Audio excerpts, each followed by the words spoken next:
नमो विष्णुपादाय कृष्णप्रेष्ठाय भूतले श्रीमते भक्ति वेदांत स्वामी इति नामिने। नमस्ते सारस्वतदेवे गौरवाणी प्रचारिणे निर्विशेष शून्यवादी पाश्चात्य देशतारिणे। कदाचित कालिंदी तट विपिन संगीत तरलो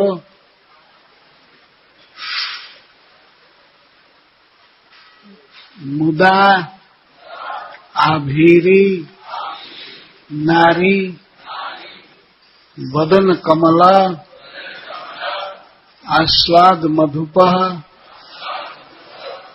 रमा शंभु ब्रह्मा अमरपति गणेश अर्चित पदः जगन्नाथ स्वामी नयन पथगामी भवतु में।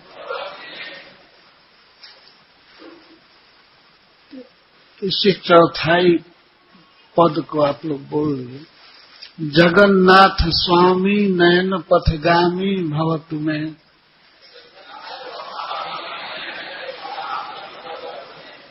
जगन्नाथ स्वामी नयन पथगामी भवतु में।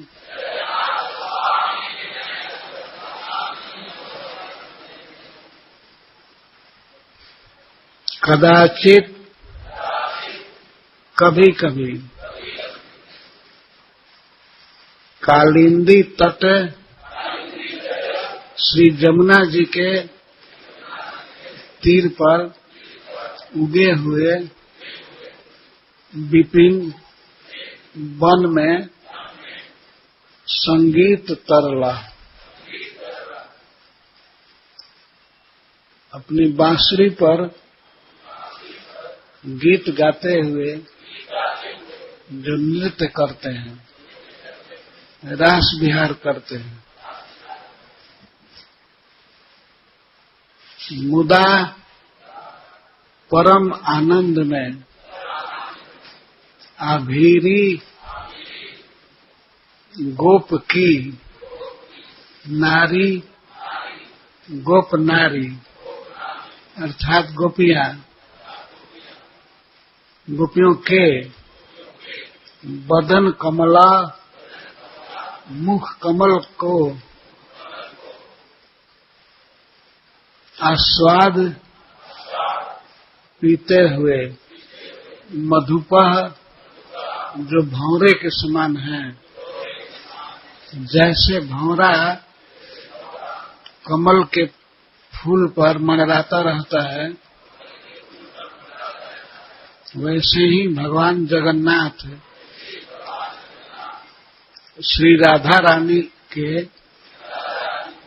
मुख कमल के आस्वाद में सदा लोलुप रहते हैं और जिनके चरणों की सेवा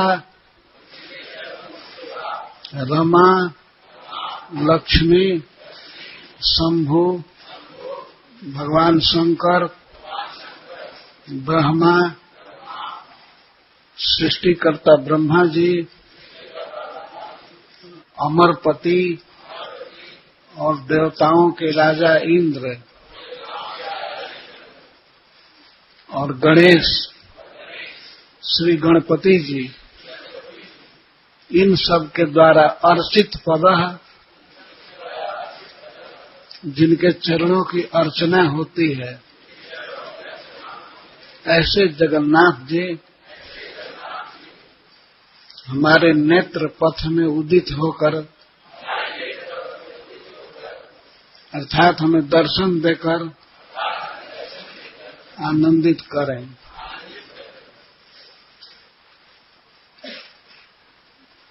साक्षात जगन्नाथ जी का दर्शन करते हुए भगवान चैतन्य महाप्रभु ने 8 श्लोक रचा है जगन्नाथ जी के बारे में। उसी को जगन्नाथाष्टकम कहते हैं। स्वयं गौर चंद्र के मुख कमल से निकला हुआ ये 8 श्लोक, जिसमें पहला है कदाचित कालिंद तट विपरीत तरलो।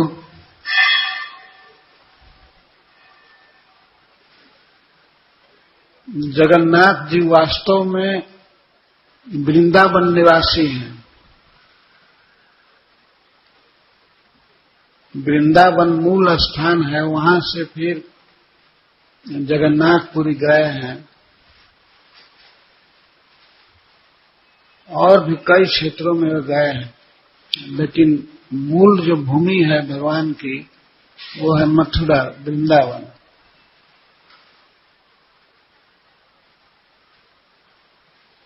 जो जगन्नाथ जी नीलाचल में रहते हैं, श्री विग्रह रूप से विराजते हैं, परंतु कदाचित कालिंदी तट विपिन संगीत तरलो। कभी जमुना जी के तट में उगे हुए वन अर्थात वृंदावन में संगीत तरला, संगीत गाते हुए तरल वो नृत्य करते रहते हैं। जैसे यहाँ श्री मंदिर में भगवान हैं तो ये राधा रास बिहारी है, रास बिहारी। तो संगीत तरल का अर्थ है जो रास लीला में थिरकते रहते हैं, नाचते रहते हैं। कहाँ? कालिंदी तट पर जो वन है जमुना के किनारे, वृंदावन। बहुत से वन हैं कालिंदी के तट पर, जैसे 5 वन पूरब हैं पूर्वी तट पर और 7 वन पश्चिम तट पर है। पूरब तट पर जैसे महावन, लौह वन, भांडीर वन, भद्र वन, इस तरह के वन हैं। और पश्चिमी तट पर श्री वृंदावन, मधुवन, तालवन, कुमुद वन, काम वन, ये सब वन हैं। तो इन्हीं वनों में श्री जगन्नाथ जी नाचते रहते हैं। कभी गाय चराते हैं, वास्तव में गाय चराना ही उनका मुख्य काम है, पर गोचारण करने में ही वे नाचते रहते हैं, क्योंकि गोचारण उनके लिए परम आनंदमय लीला है। तो वही प्रभु राधा रास बिहारी जी यहाँ बने हैं। कालिंदी के तट से ये समुद्र तट पर आ गए हैं। उस समुद्र तट पर वैसे भी जगन्नाथ जी रहते हैं नीलाचल में। और श्री राधा रानी के मुख कमल पर भंवरे की तरह आसक्त हैं जगन्नाथ।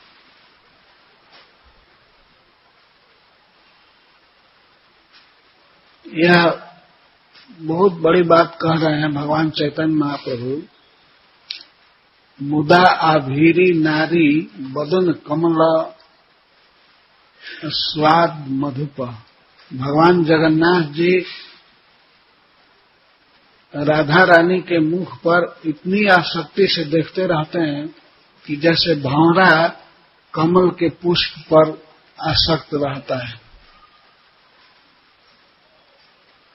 इसीलिए श्री जयदेव महाकवि ने, भक्त ने भगवान जगन्नाथ जी के लिए गीत गोविंद रचा। जगन्नाथ जी इसको बहुत पसंद करते हैं। जगन्नाथ जी का यह स्वभाव है, वो ब्रज की गोपियों से बहुत प्रेम करते हैं।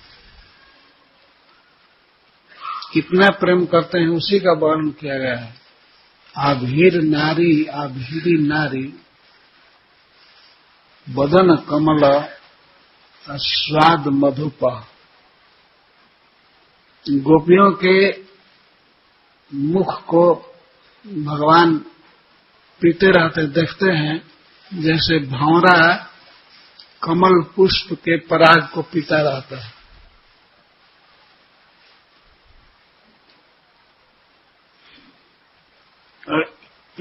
और कितने महान हैं भगवान, ऐश्वर्य कैसा है। रमा शंभु ब्रह्मा अमरपति गणेशाचित पद। भगवान जगन्नाथ के चरण कमलों की पूजा रमा देवी करते हैं। रमा लक्ष्मी जी,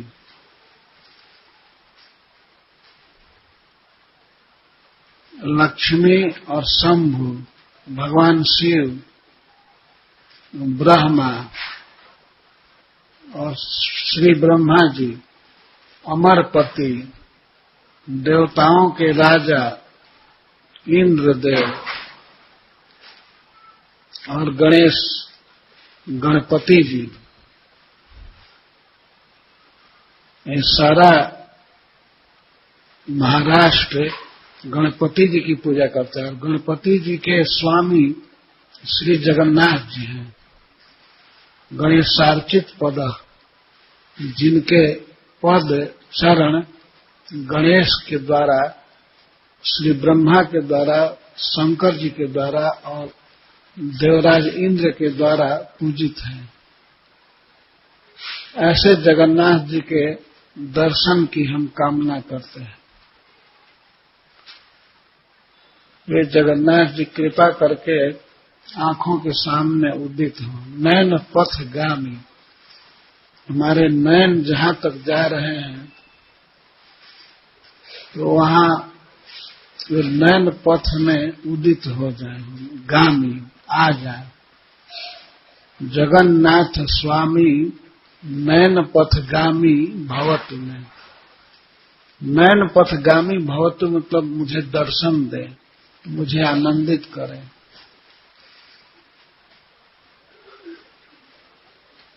जहां तहां भगवान श्री विग्रह के रूप में विराजते हैं। श्री विग्रह का अर्थ होता है, विग्रह का अर्थ है कलेवर, बपू, शरीर। और श्री भगवान के शरीर के लिए या किसी भी अंग के लिए श्री शब्द का प्रयोग होता है। जैसे अगर हाथ का वर्णन हुआ तो कहा जाएगा श्री हस्त, और उपमा देगी कमल से, श्री हस्त कमल। ऐसे ही भगवान के समग्र शरीर को विग्रह कहते हैं, परंतु भगवान का शरीर चिन्मय है, दिव्य है, इसीलिए उसने श्री विशेषण दिया जाता है। श्री विग्रह भगवान का स्वरूप है। तो जहां तहां बहुत बड़े बड़े लोगों ने भगवान का अर्चा विग्रह स्थापित किया है।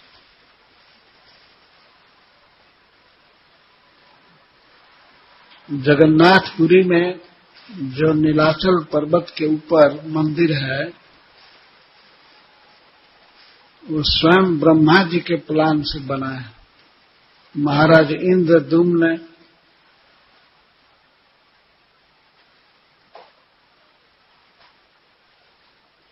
उसे बनवाए थे, लेकिन वास्तव में मास्टर प्लान ब्रह्मा जी का था और आर्किटेक्ट विश्वकर्मा जी थे। वो मंदिर आज भी है।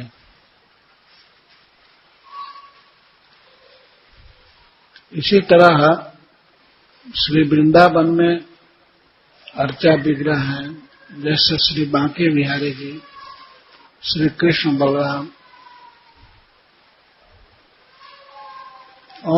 और अनेक विग्रह हैं, अनेक श्री विग्रह। तो यही पद्धति आचार्यों ने चलाया है। भगवान का दर्शन हमें करना है तो कहाँ करेंगे, तो इसके लिए उन्होंने बड़ा बड़ा मंदिर बनाया। श्रील प्रभुपाद जब कृष्ण भावना का प्रचार कर रहे थे तो उन्होंने पहले ये सोचा कि केवल पुस्तक प्रकाशित किया जाए। लेकिन श्रील प्रभुपाद जी को जब पुस्तक वितरण से सफलता मिली, कुछ अर्थ प्राप्त हुआ और कुछ भक्तों ने सहायता की, तब श्रील प्रभुपाद जी संसार भर में मंदिर बनाने की बात सोची। सबसे पहले श्री मायापुर, वृंदावन और बॉम्बे 3 मंदिर भारत में स्थापित करने की सोच है। तो सबसे पहला मंदिर भारत में प्रभुपाद जी ने बनाया वो है हैदराबाद का मंदिर, राधा मदन मोहन मंदिर।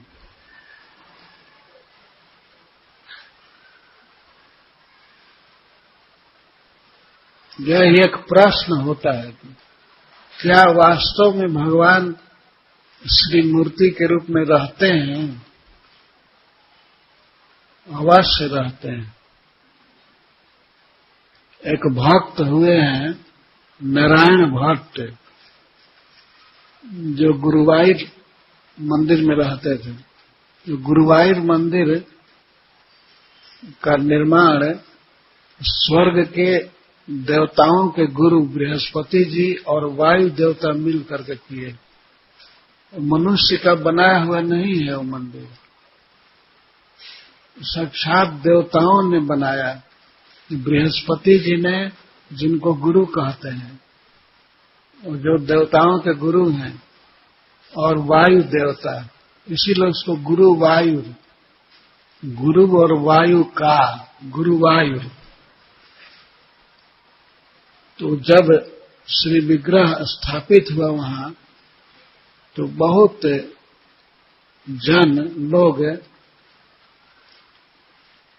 साउथ इंडिया से उसके दर्शन के लिए इकट्ठा होते थे और बहुत आनंद में रहने लगे। तो नारायण भट्ट जी एक कविता में लिखते हैं कि अहो कष्टा सृष्टि चेष्टा, मैं ये समझता था कि ये भगवान जो सृष्टि किए हैं, दुनिया बनाए हैं, ये केवल जीवों को दुख देने के लिए बनाए। वो कहते हैं मैं पहले सोचता था अहो सृष्टि, अहो ते सृष्टि, अहो कष्टा ते सृष्टि, इत्येवं पूर्वमालोचितम्।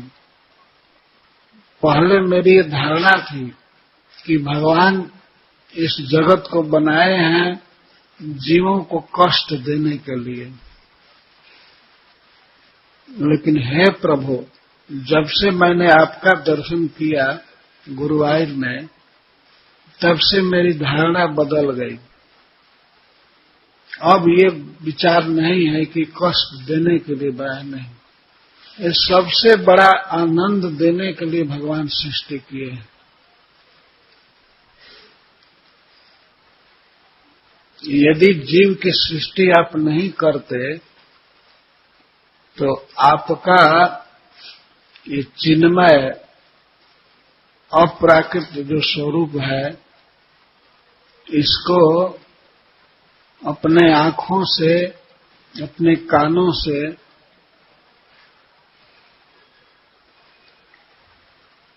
कैसे लोग पीते, साक्षात भगवान का दर्शन कैसे मिलता। तो ये श्री विग्रह के रूप में जो भगवान का दर्शन मिलता है, ये बहुत बड़ा आनंद है। ये नेत्र से और श्रोत्र कान से भगवान के गुणों को, उनकी लीलाओं को सुनना, ये परम आनंद है। नेत्र से भगवान का दर्शन का आनंद, कान से उनकी कथा का आनंद, और जिह्वा से उनके नाम का उच्चारण आनंद, इस आनंद, ये तो आनंदामृति वर्धनम, ये आनंद समुद्र को बढ़ाने वाला है। परम विजयते श्री कृष्ण संकीर्तनम। यदि ये सृष्टि नहीं हुई होती तो इन जीवों को ये सौभाग्य कैसे मिलता? तो यही सौभाग्य देने के लिए भगवान सृष्टि किए। तो सृष्टि में मुख्य है भगवान के नाम का जप करना, कीर्तन करना, और नेत्र से भगवान के श्री विग्रह का दर्शन करना, और कान से भगवान की लीलाओं को सुनना। यह अमृत सुधा का समुद्र है। बहुत बड़ा आनंद है इस जगत में।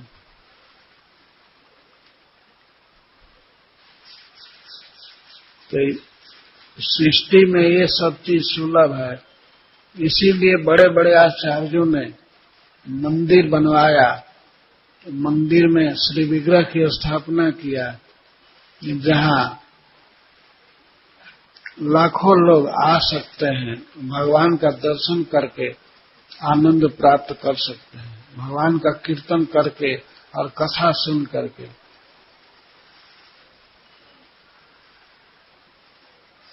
कि गुरुवायूर के श्री कृष्ण को देख करके नारायण भट्ट जी कहते हैं कि अगर जन्म नहीं हुआ होता, सृष्टि नहीं हुई होती तो ये सब आनंद कैसे मिलता? भगवान का बपू श्री विग्रह चिद रसाद्रम, चित्त रस है, कॉन्शस ब्लिस, चिन्मय आनंद है। ये विश्वास करना चाहिए, इसमें श्रद्धा की आवश्यकता है। बिना श्रद्धा के भगवान का नाम काम कर देता है, लेकिन श्री विग्रह में श्रद्धा होनी चाहिए कि ये भगवान हैं और हमारे प्रणाम को स्वीकार कर रहे हैं, हमारी भेंट को स्वीकार करते हैं। यह सत्य है। भगवान हमारी पूजा को स्वीकार करने के लिए ही अर्चावतार धारण करते हैं, जिससे हम भगवान से कुछ कह सके, अपना सुख, अपना दुख, क्योंकि वही जगत बंधु हैं। जगत के सभी जीवों के एकमात्र बंधु, एकमात्र माता, पिता, भाई, मित्र, सब कुछ वही है। इसीलिए इनको जगन्नाथ कहते हैं। बंधु जगता, समस्त जीवों के बंधु हैं। भगवान से हमारा संबंध है जगन्नाथ जी से, और सबका संबंध है, सभी जीवों के वे नाथ हैं, रक्षक हैं। केवल मनुष्यों के ही नहीं, सभी जीवों के, सबका पालन पोषण कर रहे हैं, सबको जीवन दे रहे हैं।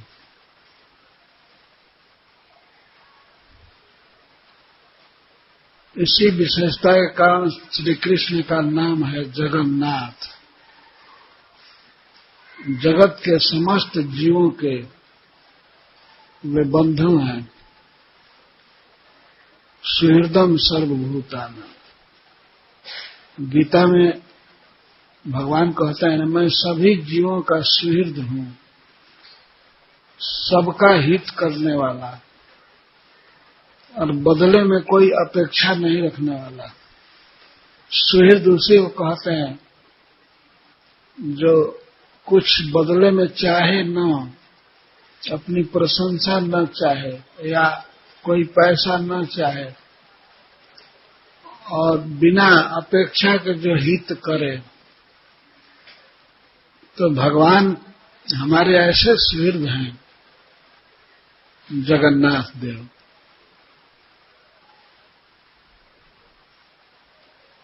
इसीलिए अर्चा विग्रह का प्रतिदिन दर्शन करना, पूजन करना, कीर्तन करना यह आवश्यक है।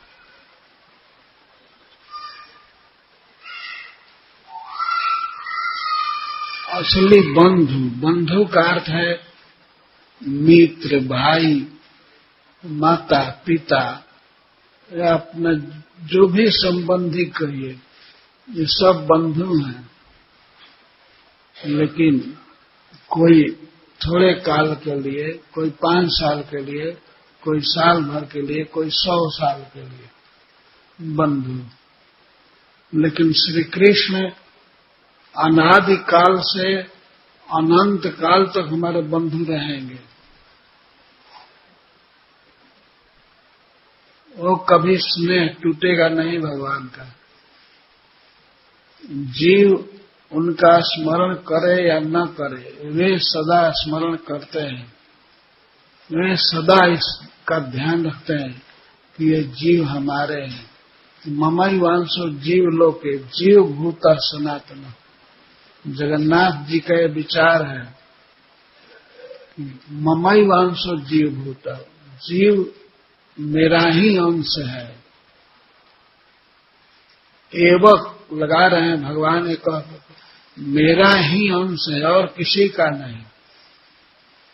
और जो संबंध संसार में हैं वे बिल्कुल फाल्स हैं, झूठे हैं। हम केवल मान लें मन में ये मनोमय संबंध है, वास्तव में कोई संबंध नहीं है। इस संसार में कोई व्यक्ति सोचता है कि ये हमारा भाई है या हमारी पत्नी है या हमारा बेटा है, ये बिल्कुल सपना जैसा भ्रम है, वास्तविक नहीं है। जैसे सपना में यदि कोई व्यक्ति विवाह कर ले,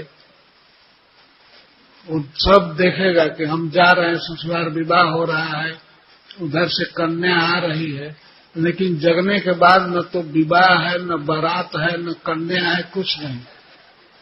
ऐसे ही यह भ्रम है संसार, और संसार के नाता सभी क्षणिक हैं।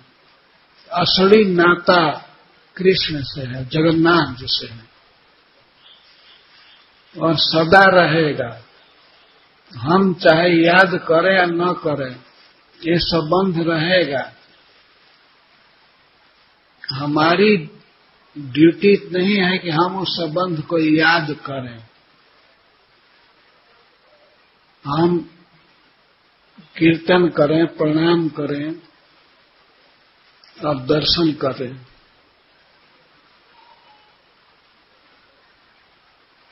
तो अपना जो काम है वो करना चाहिए। सबका अपना काम यही है, भगवान का दर्शन करना, भगवान की पूजा करना, कीर्तन करना अर्थात जप करना महामंत्र का। यह श्री विग्रह इस जगत में स्थापित करके बहुत महान उपकार किया है आचार्यों ने। सर्वत्र सुलभ है भगवान का श्री विग्रह। जगन्नाथपुरी में भगवान जगन्नाथ विराजते हैं, परंतु कहीं भी भगवान नारायण के रूप में, भगवान श्री कृष्ण के रूप में, भगवान श्री राम के रूप में जगन्नाथ जी ही हैं।